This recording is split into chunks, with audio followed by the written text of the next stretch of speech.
Dahil sa pakikibahagi ni Maria sa kalooban ng Diyos, sa kanyang oo ay dumating sa atin ang manunubos, si Jesus na anak ng Diyos.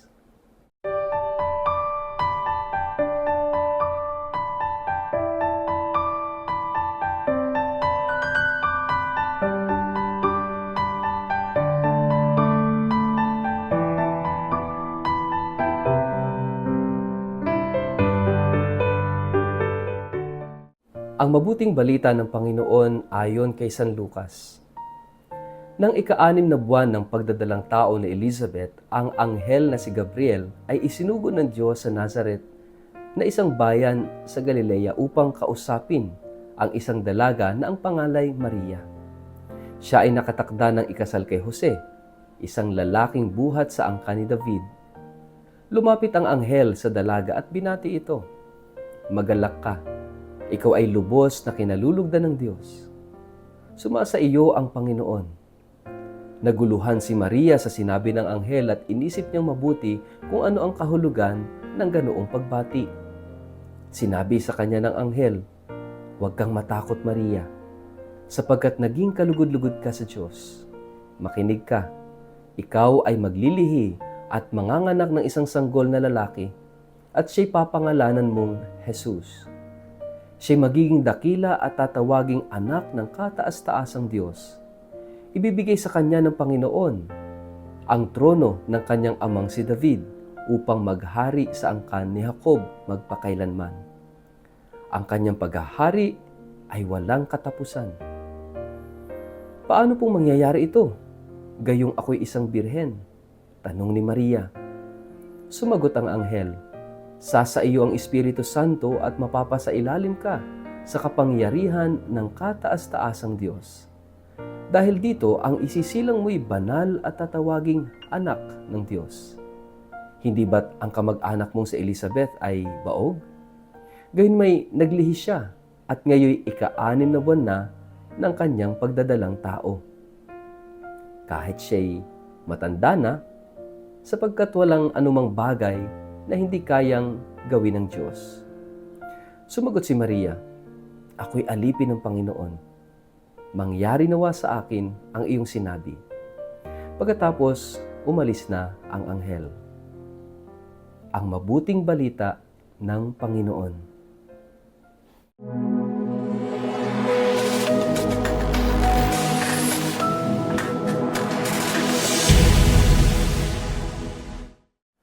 Mapagpalang araw po sa inyong lahat.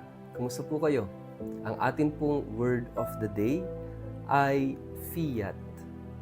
Bago po tayo magpalalim sa atin pong reflection ngayong araw na ito, kayo po muli kong inaanyayahan na huwag kakalimutan mag-like, follow at subscribe sa ating page na Word of the Day. Ganon din po, pakishare ang video ito sa inyong kapamilya, kamag-anak, kaibigan, mga kakilala sa social media para po sama-sama tayo sa pagiging media evangelizers at online missionaries na nagpapalaganap ng salita ng Diyos sa mundo ng social media. Paki-like and follow na rin po ako sa YouTube at sa Instagram. Mga kapatid, ngayong araw na ito ay ating pinagdiriwang ang Annunciation, no? The Feast of the Annunciation, ang pagbabalita ng anghel kay Maria. Kaya nga narinig po natin sa ating Gospel today ang inkwentrong ito, this encounter of Mary with the angel na ibinalita sa kanya that she will be the mother of the Son of God, the mother of Jesus. At alam na alam natin to, kapag nagdadasal tayo ng Aba Ginoong Maria ng Hail Mary, binabalikan natin itong kwentong ito. At doon sinasabi na, "Let it be done unto me, according to what you say, according to your word." Fiat.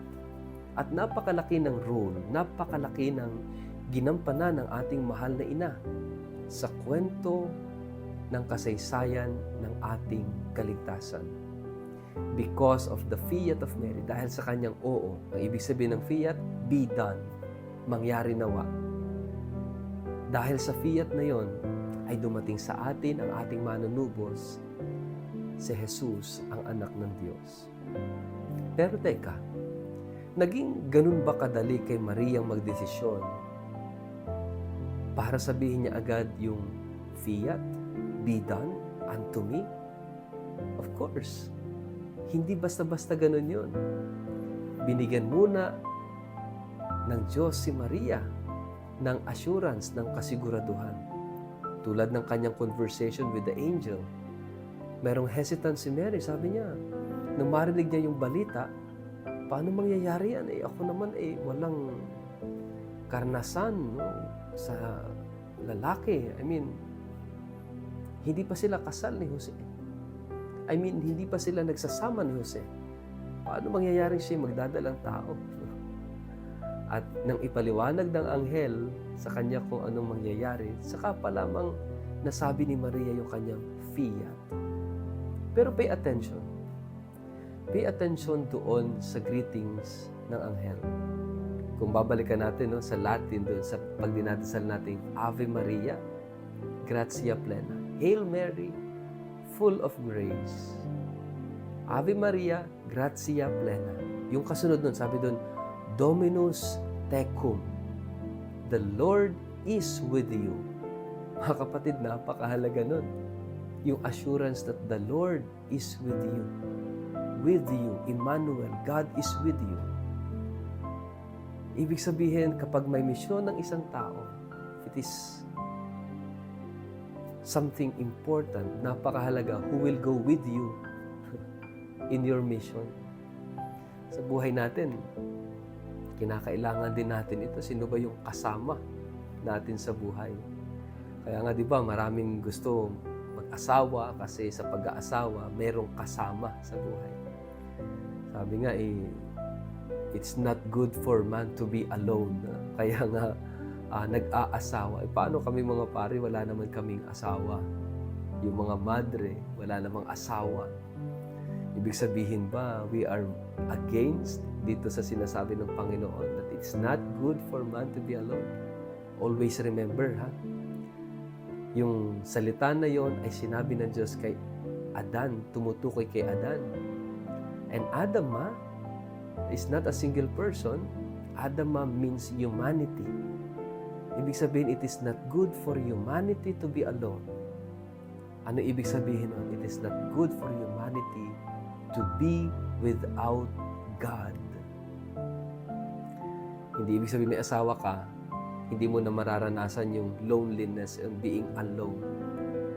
Kasi kahit maraming tao sa paligid natin, kahit may asawa ka, may mga anak ka, kahit marami kang mga kaibigan, if you don't have God in your life as your companion in this journey of life, feeling mo you are alone. Mga kapatid, ito yung magandang pangyayari sa buhay ni Maria. From the very beginning, she was assured of the companionship of God. Dominus tecum.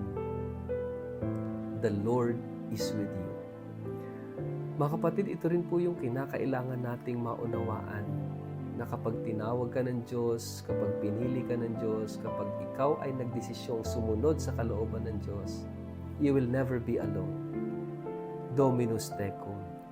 Hindi ba't kapag tayo ay nagmimisa, ito yung napakagandang greetings ng pari, ng obispo sa misa. The Lord be with you. At ano ang sagot ninyo? And with your spirit. Et cum spiritu tuo, Dominus vobiscum, et cum spiritu tuo, the Lord is with you, and with your spirit. Mga kapatid, napakahalaga na kasama natin ang Diyos. And if we are being assured na kasama natin ang Diyos, ano yung tugon natin sa kalooban ng Diyos? Fiat. Kasi alam natin, hindi tayo pababayaan ng Diyos. At ito rin yung gusto kong sabihin sa inyo. Once na ikaw ay tumugon sa kalooban ng Diyos, huwag kang matakot. Do not be afraid. Just like Mary, because the Lord is with you. Kasama natin ang Diyos. Hindi tayo pababayaan ng Diyos. Hindi tayo iiwanan ng Diyos. Kahapon, pinagdiwang natin ang Divine Mercy Sunday. At sabi ko nga doon sa ipaba, sa paanan, ng Panginoon, nakalagay, Jesus, I trust in you. We need the trust. And that is an Easter trust. No? Dahil nagtitiwala tayo, hindi tayo iiwan, hindi tayo pababayaan ng Diyos hanggang huli, hanggang sa wakas, hanggang sa magpakailanman. Kung tayo, tulad ni Maria, ay tatalima sa kalooban ng Diyos. Sa ngalan ng Ama at ng Anak at ng Espiritu Santo. Amen. Ama naming Diyos, tulad ni Maria, nagtitiwala kami sa iyo. Mangyari nawa ang iyong kalooban. Amen. Pagpalain po kayo at ingatan ng makapangyarihang Diyos, Ama at Anak at Espiritu Santo. Amen.